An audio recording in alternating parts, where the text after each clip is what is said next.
I had a friend pass away. He had cancer, and I watched him slowly die over the period of about 8 months. I think at that stage I started to think to myself, everyone kept on telling me that God loved me, and I kept on thinking, God killed my dog. He doesn't love me. I'm going to find out for myself what the real truth is. The truth for myself anyway, as an Aussie, first thing I'm going to think of is go to a church. Everybody was singing so much, I couldn't believe it.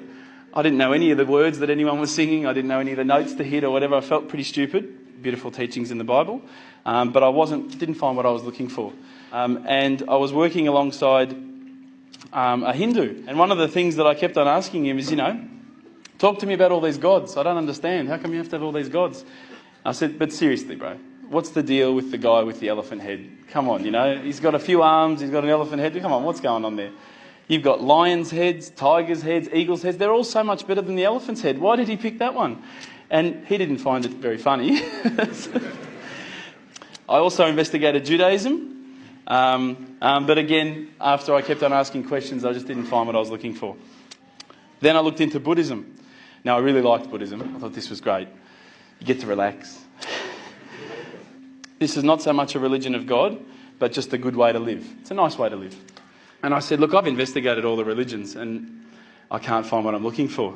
And he said to me, well, what have you investigated? And I said, look, I've investigated Christianity. I've investigated this ism, that, all the isms. He goes, well, what about Islam? And I went, Islam? Okay. Mate, they're terrorists. I'm not going to investigate Islam. They're crazy. No way, But lo and behold, alhamdulillah, I found myself walking into Preston Mosque one day. I was very nervous parking my car in the car park. I thought it might explode. I walked straight across the prayer rug with my shoes on. I walked straight past the brother praying. As he went into sujood, I almost stepped on his head. I had no idea, right? I walk across and I stopped. Abu Hamza came out of a door. That's the brother who just introduced us before, Samir. And I thought, this is it. I'm about to die. And we used to sit down and we'd talk about the different sort of questions that I had and the things that I wanted to know about Islam. They were very hospitable. I kept on getting cups of tea, biscuits. Now, no other religious sect had done this for me, right? So I was quite impressed. I'm not sure, I don't want to offend anyone again, but as an Australian, if you offer someone a cup of tea and they say no, you go, okay. These guys wouldn't take no for an answer. Would you like a cup of tea, bro? No, thanks, bro. Are you sure? No, I'm right. Are you sure, bro? I'll go get one. No, I'm right, bro. No, I'm getting one anyway. Sure, look, I'll just get you one, right? No worries, I'll get you one. All right, man, I'll take the tea, Subhanallah.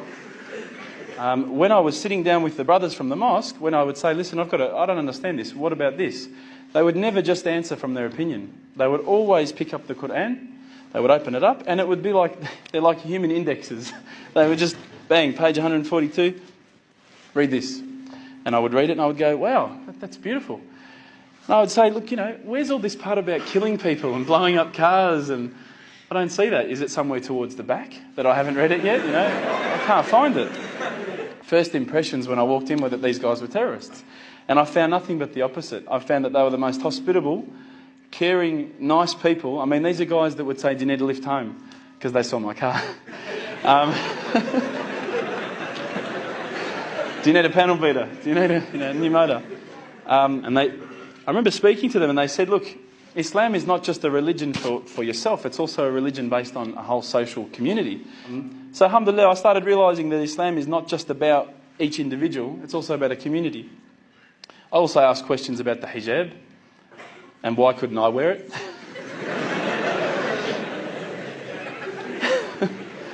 But once you start actually looking inside the religion, working as a whole unit, as in implementing every step of the way, it starts to make sense. And it started to make sense. And I stopped and I thought to myself, look, this is the time. Tonight, Allah and me, we're going to have a bit of a conversation. We're going to bond. All I need from you, Allah, is just a sign. Just a little sign. Look, nothing too major, just maybe a bolt of lightning. Bolt of lightning for you, man. Come on, you created the earth. This is just a bolt of lightning. It'll be easy. So I sat there and I went, okay, go. And I swear to you, nothing happened. Absolutely nothing. I was really disappointed. I said, Allah, this is your chance. I'm here. I'm asking you. Where's my sign? Come on. I'll give you another chance. Maybe you were busy. It's night time here. It's busy over the other side of the world. Maybe I could just get a bit of a creak in the floor. Maybe I could hear a car backfire. Something that I'll know it's for me, but no one else will know. It's just between you and me. Again, I said, go. I'm waiting. And I waited. I think I waited about a minute. And that felt like a long time at the time. And nothing happened. Absolutely nothing happened. And I was really disappointed. I thought, I'm like on this cliff. I'm on the edge of a cliff. I'm about to jump into Islam and I just haven't been pushed. I haven't taken that little leap. So I turned the Quran. I turned to the next page where I'd finished off. SubhanAllah, the very next verse that I read. For those of you who ask for signs, have we not shown you enough already? Look around you at the skies, the stars, land, the oceans. These are the signs for the people of knowledge. SubhanAllah. Straight away, my whole world changed. I was staring at the Quran. I was just in shock. I couldn't believe that I'd been so arrogant to ask for my own specific sign when the signs had been around me all the time. There's a creator because there's a creation. So I closed the Quran. I had the best night's sleep, I got to tell you. I went straight to the mosque the next day. Alhamdulillah, Abu Hamza was there again. I said, Abu Hamza, this is what's happened to me. He said, that's it, you become a Muslim today. There's no mucking around with Abu Hamza. He goes, don't worry about all that.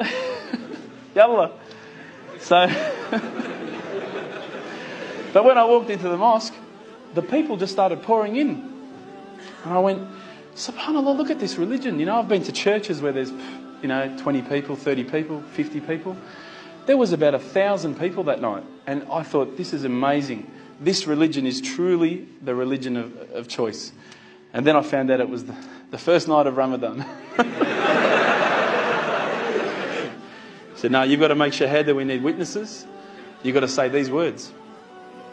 I said, can't you just let me do it in English? Have you seen the guys out there, man? They've all got beards down here. They're massive. You get these words wrong, I'm a dead man again, He goes, no, you have to say them. And trust me, bro.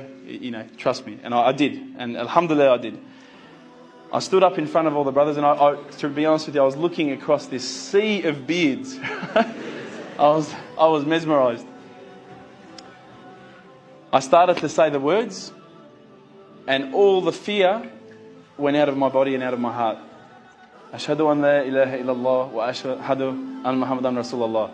And I felt like a shower had been turned on and my whole body had been flushed clean. And trust me, I needed to be flushed clean. I was standing up there. All the brothers started yelling out, Takbir, Allahu Akbar. I thought I'd done something wrong. And they started coming towards me and I thought, oh no. I'm pretty sure I said what he said. And they started hugging me and kissing me. Now, I had never been hugged and kissed by that many men in my life. But I felt the brotherhood. Straight away, I could see people had tears in their eyes. And subhanAllah, I had tears in my eyes. And I sat there with people and I spoke to people I didn't even know, I'd never met before in my life. And they were talking to me as though I'd known them for 30 years. And it was that day, that point in that moment that I realised I had more brothers, more sisters than I could ever have imagined. And good brothers and sisters, not bad ones, I'm talking good ones. SubhanAllah, I sat there maybe, I don't know, I can't remember how long, just talking to people. They were asking me questions. I went home with such a beautiful feeling because I knew at that stage that I had a clean slate. If you haven't felt the feeling that I'm talking about, I sincerely hope it happens to you at one stage in your life. I encourage you to investigate all the religions, and particularly Islam. I would say that one of my favourite verses, I'll end with this verse, is a particular verse that says, let there be no compulsion in religion because the truth stands clear from error. Assalamu alaikum.